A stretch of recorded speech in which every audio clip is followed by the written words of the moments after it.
Avis vascular centre మన దేశంలోనే the best varicose vein hospital.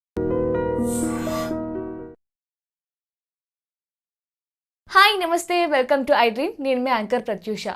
ప్రతి ఒక్కరు ఏదో ఒక రకమైన హెల్త్ ప్రాబ్లంతో బాధపడుతూ ఉంటారు. మనకు ఒక హెల్త్ ప్రాబ్లం రాగానే మనం వెంటనే ఇంగ్లీష్ మందులకు వెళ్ళిపోతూ ఉంటాం. అంటే వేలు లక్షలు ఖర్చు పెట్టి అలాంటి ట్రీట్మెంట్ తీసుకోవడం కంటే మన తాతలు ముత్తాతల కాలం నుంచి ఉండేది ఆయుర్వేదం. సో ఆయుర్వేదంలో ఒంటింటి చిట్కాలకి కేర్ ఆఫ్ అడ్రస్ అయిన 35 years ఎక్స్పీరియన్స్ ఉన్న డాక్టర్ చిట్టిబొట్ల మధుసూదన్ శర్మ గారు మనతో ఉన్నారు. సో సార్తో మాట్లాడి మరి నిమిషాలు తెలుసుకుందాం. నమస్తే సార్. నమస్తే. ఎలా ఉన్నారు సార్? మీరు ఎలా ఉన్నారు? చాలా బాగున్నాను సార్. సార్, ఈ మధ్య కాలంలో చాలామంది కామెంట్ చేస్తున్నారు ఏంటంటే పక్షవాతం గురించి అడగండి సార్ని అని. సో దాని గురించే మాట్లాడదాం సార్. చాలామంది కూడా మనకి పెరాలసిస్ ఎక్కువగా కనిపిస్తుంది. సార్, అసలు ఎందుకు వస్తుంది అంటారు పెరాలసిస్? పక్షవాతం, దీన్నే పక్ష ఆఘాతం అంటారమ్మా. వేలాది సంవత్సరాల క్రితమే మన మహర్షులు వారి ఆయుర్వేద వైద్య గ్రంథాల్లో పక్షాఘాతం అనేటువంటి పేరుతో ఈ యొక్క వ్యాధిని గురించి ప్రస్తావించి చక్కటి చికిత్సా విధానాన్ని గురించి కూడా తెలియజేయడం జరిగిందమ్మా. పక్ష ఆఘాతం, పక్షం అంటే హాఫ్ ఆఫ్ ద బాడీ, ఆఘాతం అంటే డ్యామేజ్ కావడం. సో మెదడులో వివిధ రకాలైన కారణాల రీత్యా డ్యామేజ్ కావడం చేత ఆ యొక్క ప్రభావము బాడీలో సగభాగం ఇబ్బంది పడేటువంటి పరిస్థితి ఏదైతే ఉందో దాన్ని పక్ష ఆఘాతం అంటారమ్మా. దీన్నే పెరాలసిస్, హెమిప్లీజియా ఇలాంటి రకరకాల పేర్లతో పిలుస్తుంటారమ్మా. ఈ పక్షవాతము లేదా పక్షాఘాతము లేదా హెమిప్లీజియా లేదా పెరాలసిస్ అనేటువంటి వ్యాధి వచ్చేదానికి ప్రధానంగా 2 రకాలైన కారణాలు. మెదడులో రక్తనాళాలో రక్తం గడ్డగట్టడం ప్రధానమైన కారణమ్మా. అంటే 100 మంది పక్షవాతం పేషెంట్స్ని గమనించినట్లయితే దాదాపు 80 మంది లేదా 90 మంది వరకు కూడా మెదడులో రక్తనాళాలో రక్తం గడ్డగట్టడం వల్ల పెరాలసిస్ వస్తూ ఉంటుంది. రెండవది రక్తనాళాలు చిట్టడం. ఈ రక్తనాళాలు చిట్టడం అనేటువంటి పరిస్థితి తక్కువ శాతం మందిలో ఉంటుందమ్మా. ఈ 2 కారణాల్లో ఏ కారణం వల్ల అయినా పక్షవాతం రావచ్చు. సో ఈ పక్షవాతం వచ్చినప్పుడు సర్వసాధారణంగా కొంతమందికి ముందస్తు ప్రాయంగా కొన్ని లక్షణాలు కనిపిస్తాయమ్మా. కొంతమందికే, అందరికి కనిపించాలని లేదనమాట. కనిపించవమ్మా. కొంతమందికి మాత్రము అంటే కొంచెం ఒక భాగము చచ్చుగా ఉండడము, తర్వాత స్పర్శ తగినట్టు ఉండడము, తర్వాత మిగతా వైపు భాగంతో పోలిస్తే మరొక భాగంలో ఆ చైతన్యం సరిగ్గా లేకున్నట్టు ఉండడము, తర్వాత మాట తడబడుతూ ఉండడము, కొన్నిసార్లు అలా తడబడుతూ ఉంటుంది, మళ్ళీ మామూలు అయిపోతుంది. ఒక్కొక్కసారి కొద్దిగా తలనొప్పి వస్తూ ఉండడము. ఈ విధంగా కొన్ని రోజుల పాటు ఇలాంటి లక్షణాలు కనిపించిన తర్వాత పక్షవాతం వచ్చేటువంటి పరిస్థితి కొంతమంది ఉండేట్లయితే కొంతమందికి ఉన్నటువంటి సడన్గా వచ్చేస్తుందమ్మా. సరే, ఎందుకు అంటారంటారు అలా? కొంతమందిలో లక్షణాలు కనిపించడానికి, కొంతమంది కనిపించడానికి అసలు ఏంటి? అదేమ్మా, వాళ్ళు చేసేటువంటి పొరపాట్లు, ఆహార విహారాల్లో చేసేటువంటి పొరపాట్లు, అదేవిధంగా ఈ షుగరు, బీపీ ఇలాంటి కారణాలు, తర్వాత ఈ వెయిట్, ఇలాంటివి అనేక రకాల కారణాలు. వీళ్ళు నియమితంగా ఆహారం తీసుకోకపోవడము, తర్వాత మానసిక ఒత్తిళ్లు, ఇలాంటి వివిధ రకాలైన కారణాల రీత్యా మెదడులో ఇలాంటి మార్పులు జరుగుతుంటాయమ్మా. దీనివల్ల లక్షణాలు అయితే ఈ పద్ధతిలో వస్తుంటాయమ్మా. కాబట్టి కొంతమందికి ఏంటంటే రాత్రి వరకు బాగానే ఉంటుందమ్మా, ఉదయం లేచేసరికి సడన్గా ఈ కాలు చెయ్యి కుడి భాగం కానీ ఎడమ భాగం కానీ మొత్తం చచ్చుబారిపోయేసి చైతన్య రహితం అయిపోతాయమ్మా. మాట కూడా తడబడిపోయేటువంటి పరిస్థితి ఏర్పడుతుంది. ఆ విధంగా కొంతమందిలో ఉంటుందమ్మా. కాబట్టి ఈ విధంగా కొంతమందిలో మొదట్లో సూచనప్రాయంగా లక్షణాలు కనిపించేటువంటి పరిస్థితి ఏదైతే ఉందో దీన్ని ట్రాన్సియంట్ ఇస్కీమిక్ అటాక్స్ అంటారమ్మా. Transient ischemic attacks. సో అది కొంతమందిలో కనిపిస్తుంది కాబట్టి వ్యాధి నిర్ధారణ కొంతవరకు ఊహించడానికి అవుతుంది. కానీ మరికొంతమందిలో సడన్గా ఈ పరిస్థితి వస్తుంది కాబట్టి మరి ఇంకా వచ్చినప్పుడు వెంటనే చికిత్స తీసుకోవడం మంచిది. సర్వసాధారణంగా బీపీ ఎక్కువ ఉన్నటువంటి వాళ్ళలో, షుగర్ ఎక్కువ ఉన్నటువంటి వాళ్ళలో, వెయిట్ ఎక్కువ ఉన్నటువంటి వాళ్ళలో, మానసిక ఒత్తిడి ఎక్కువగా ఉన్నటువంటి వాళ్ళలో, వీళ్ళలోనే ఎక్కువ శాతం మందిలో వచ్చేటువంటి పరిస్థితి ఏర్పడుతుంటుందమ్మా. ఓకే. సరే, ఈ పక్షవాతంని తగ్గించుకోవడం కోసం ఇటు ఇంగ్లీష్ మందులు కాకుండా, ఇట్లా కాస్ట్లీ మెడిసిన్ కాకుండా మీరేమైనా ఇంట్లోనే చేసుకునే చిట్కాలు ఏమైనా చెప్తారా? ఉన్నాయమ్మా. వైద్యులు సూచించిన మేరకు ఔషధాలు వాడుకుంటూ ఇప్పుడు మనం చెప్పుకోబోయేటువంటి ఈ యొక్క ఫార్ములాను వాడుకోవడం వల్ల సైడ్ ఎఫెక్ట్స్ ఉండవు, అన్ని సైడ్ బెనిఫిట్స్ ఉంటాయి. రెండోది ఏంటంటే చాలా త్వరగా రికవర్ వచ్చేస్తుందమ్మా. 3వ పాయింట్ ఏంటంటే మరలా తరచుగా ఈ సమస్య పునరావృతం కాకుండా కూడా ఇప్పుడు మనం చెప్పుకోబోయేటువంటి ఆహార ఔషధాలు సదా దేహంలో వాటి యొక్క ప్రభావం చూపిస్తూ సదా కాపాడుతుంటాయమ్మా. అంటే తగ్గించుకోవడమే కాకుండా మళ్ళీ రాకుండా కూడా చేస్తారు. అంతే కదమ్మా. తగ్గిపోవడంతోనే కాదు కదమ్మా, మళ్ళీ రాకుండా ఇంపార్టెంట్. మళ్ళీ వచ్చిందనుకో డ్యామేజ్ శాతం మరీ పెరిగిపోతుంది. సో అలా కాకుండా ఉండేందుకు కూడా ఆయుర్వేద ఔషధాలు, ముఖ్యంగా ఒంటింట్లో ఇప్పుడు దొరికేటువంటి నేను చెప్పేటువంటి ఔషధాలు చాలా బాగా పనిచేస్తాయి. ఇప్పుడు ఈ ఫార్ములా చెప్తే చాలా ఆశ్చర్యపోతారమ్మా. అన్ని మీకు తెలిసినవమ్మా, అన్ని మన ఇంట్లో ఉండేటివే. సో మొట్టమొదటిది శొంఠి. ఓకే. అల్లాన్ని ఎండబెట్టి తయారు చేసినటువంటి ఇది ఏదైతే ఉందో దాన్ని శొంఠి అంటారు. శొంఠి సర్వసాధారణంగా ఇళ్లలో ఉంటుంది. శొంఠి పొడి కూడా మనకు మార్కెట్లో దొరుకుతుందమ్మా. శొంఠి కొమ్ములు కూడా మార్కెట్లో దొరుకుతాయి. శొంఠి పొడి ఒక 20 గ్రామ్స్ తీసుకోవాలమ్మా. ఓకే. రెండవది ఆవాలు. ఆ.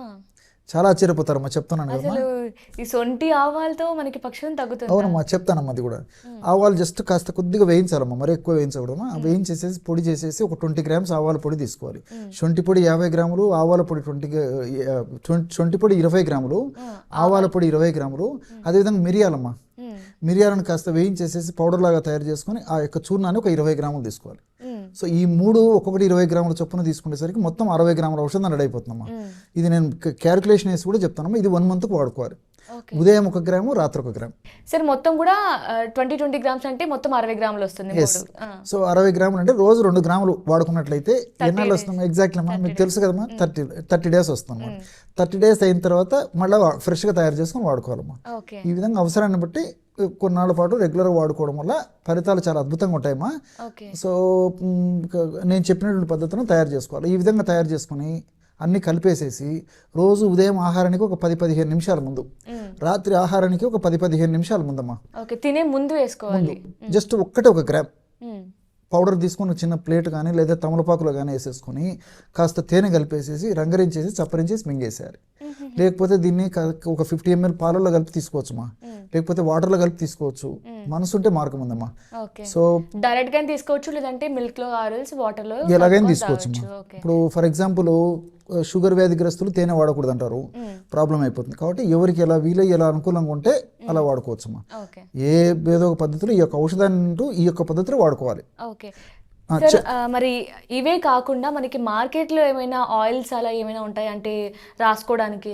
చెప్తానమ్మా. మార్కెట్లో దొరికేటువంటి ఔషధాలు కూడా చెప్తానమ్మా. దీని గురించి చాలా ఆశ్చర్యపోతారు. కాబట్టి ఈ రోజుల్లో ఏంది బాష్ అంటే ఎక్కడ పనిచేస్తుంది, మరి ఆవాలు ఎక్కడ పనిచేస్తాయి, మిరియాలు అంటారమ్మా. శాస్త్రీయంగా చెప్పిన తర్వాత మీరు అడిగినట్లే మార్కెట్లో దొరికేటువంటి ఆయిల్స్ కూడా చెప్తానమ్మా. ఎందుకంటే ఈ రోజుల్లో ఏమంటే భౌతిక ప్రపంచం కదమ్మా, చిన్న చిన్న వాటి మీద లక్ష్యం తక్కువ, ఎక్కడ పనిచేస్తాయి అనుకుంటారు. నార్మల్ గా అసలు ఆవాల వల్ల ఇంత బెనిఫిట్ ఉంటుందని నాకు కూడా తెలియదు. మా చాలా మందికి ఐడియా ఉండదమ్మా. శొంఠిలో షాగోలు, జింజరాలు అనేటువంటి రసాయన పదార్థాలు ఉంటాయమ్మా. అదేవిధంగా కుర్కుమిన్ అనేటువంటి రసాయన పదార్థము, తర్వాత శాలిసైలిక్ యాసిడ్, ఇలాంటివి అనేక రకాల రసాయన పదార్థాలు అన్నమా. ఇవన్నీ కూడా ప్రత్యక్షంగా పరోక్షంగా ఇన్ఫ్లమేషన్ తగ్గించేందుకు ఉపయోగపడతాయి. మెదడులో వివిధ రకాలైన కారణాల రీత్యా రక్తనాళాల్లో మార్పు జరిగిందంటే ఇన్ఫ్లమేషన్ అనేటువంటి ప్రక్రియ జరుగుతుంటుందమ్మా. ఇన్ఫ్లమేషన్ అనేటువంటి ప్రక్రియను తగ్గించేందుకు, ఇన్ఫ్లమేషన్ ప్రక్రియలో తయారైనటువంటి హానికారకమైన రసాయన పదార్థాల యొక్క శక్తిని తగ్గించేందుకు, ఆ పదార్థాల యొక్క ఉత్పత్తిని తగ్గించేందుకు శొంఠిలో ఉన్నటువంటి నేను చెప్పినటువంటి జింజరాలు, షాగోలు, శాలిసైలిక్ యాసిడ్, కుర్కుమిన్ ఇవన్నీ ప్రత్యక్షంగా పరోక్షంగా ఉపయోగపడతాయమ్మా. రక్త సరఫరా బాగా చేసేటువంటి శక్తి శొంఠికి ఉంది. అంతేకాకుండా ఈ రక్తనాళాల్లో అవరోధాన్ని తొలగించడానికి, అంటే కొవ్వు పదార్థాల వల్ల అవరోధం ఉండవచ్చు, ఫ్యాట్ వల్ల అవరోధం ఉండవచ్చు, ప్లేట్లెట్స్ వల్ల అవరోధం ఉండవచ్చు. అవరోధాన్ని తొలగించేందుకు కూడా శొంఠి పని చేస్తుందమ్మా. సో ఈ విధంగా చెప్తే చాలా మందికి నిజంగా క్లారిటీ వస్తుంది, ఆశ్చర్యం వేస్తుందమ్మా. అదేవిధంగా రెండవ పదార్థంగా ఆవాలమ్మా. సో ఆవాలలో ఐసోర్ హార్మినిటిన్ అని చెప్పేసి ఒక రసాయన పదార్థం ఉందమ్మా. ఈ ఐసోర్ హార్మినిటిన్ అనేటువంటి రసాయన పదార్థం కూడా ఏంటంటే రక్తనాళాలను వ్యాకోచపరుస్తుంది. అంటే రక్తనాళాలు సంకోచ వ్యాకోచం బాగా జరిగినప్పుడు రక్త సరఫరా ఆయా భాగాలకు, ఆయా కణాలకు బాగా జరుగుతుంటుందమ్మా.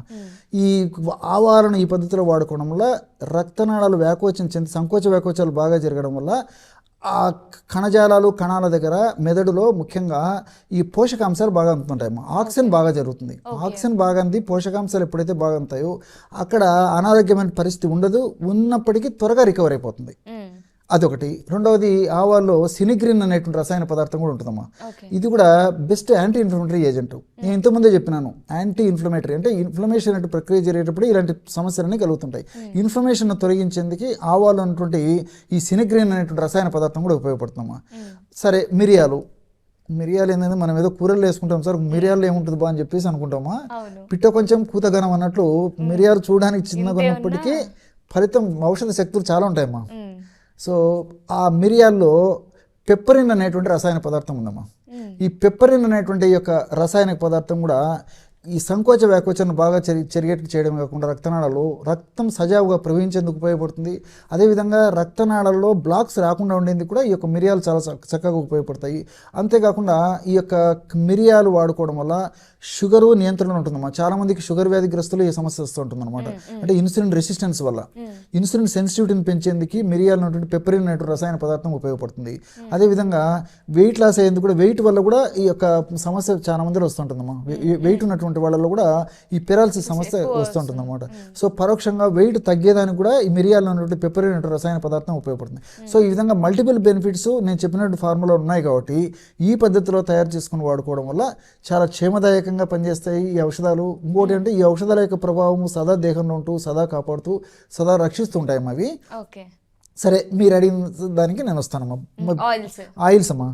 సో కుడివైపు కానీ ఎడమవైపు కానీ మరి చైతన్య రహితమై సడన్గా ఎత్తడం కానీ దించడం చేత కాదమ్మా పాపం. సో ఉన్నట్టుండి కుటుంబం అంతా కుప్పకూలిపోయేటువంటి పరిస్థితి అమ్మా. ఇంట్లో మరి ఇంటి వాళ్ళకి ఎవరికి వచ్చినప్పటికమ్మా, మరి ఆడవాళ్ళకి వచ్చినా మగవాళ్ళకి వచ్చినా చాలా ఇబ్బంది కదమ్మా పాపం. ఇతరుల మీద డిపెండ్ అయ్యాల్సిన పరిస్థితి ఏర్పడుతుంటుంది. తప్పకుండా అవ్వాలి కదా, డిపెండబుల్ లైఫ్ అయిపోతుంది పాపం. మానసికంగా కూడా కుంగిపోతుంటారమ్మా. సో పైపూత మందుగా ఎలాంటి ఔషధాన్ని వాడుకోవాలంటమ్మా, విషముష్టి తైలం అని చెప్పేసి దొరుకుతుందమ్మా మార్కెట్లో. విషముష్టి తైలం అది మనకు ఆయుర్వేద ఔషధ విక్రయశాలలో దొరుకుతుందమ్మా. ఆ తైలాన్ని తెచ్చుకొని కాస్త తైలాన్ని తీసుకొని ఎక్కడైతే ఈ యొక్క చైతన్య రహితం అయిపోయి చెయ్యి కాలు పడిపోయినాయో ఆ భాగంలో అప్లై చేసి సున్నితంగా మర్దన చేయాలి. కాస్త వేడి చేసి గోరువెచ్చగా చేసేసి ఒక 5-10 నిమిషాల సేపు మర్దన చేసేసి 1 గంట సేపు అలాగ ఉన్న తర్వాత స్నానం చేస్తుంటే సరిపోతుందమ్మా. ఈ విధంగా రెగ్యులర్గా చేయడం వల్ల మరింత త్వరగా, మరింత సమర్థవంతంగా, మరింత శీఘ్రంగా ఆ సమస్య నుంచి బయటపడేందుకు అవకాశం ఏర్పడుతుందమ్మా. ఓకే, అంటే ఇప్పుడు మీరు చెప్పిన హోమ్ రెమెడీ కావచ్చు, ఈ ఆయిల్స్ యూజ్ చేయడం వల్ల కావచ్చు, మళ్ళీ రాకుండా మనం కాపాడుకోవచ్చు. కాపాడుకోవచ్చు. నైస్ సార్, చాలా చక్కగా చెప్పారు. Thank you so much sir.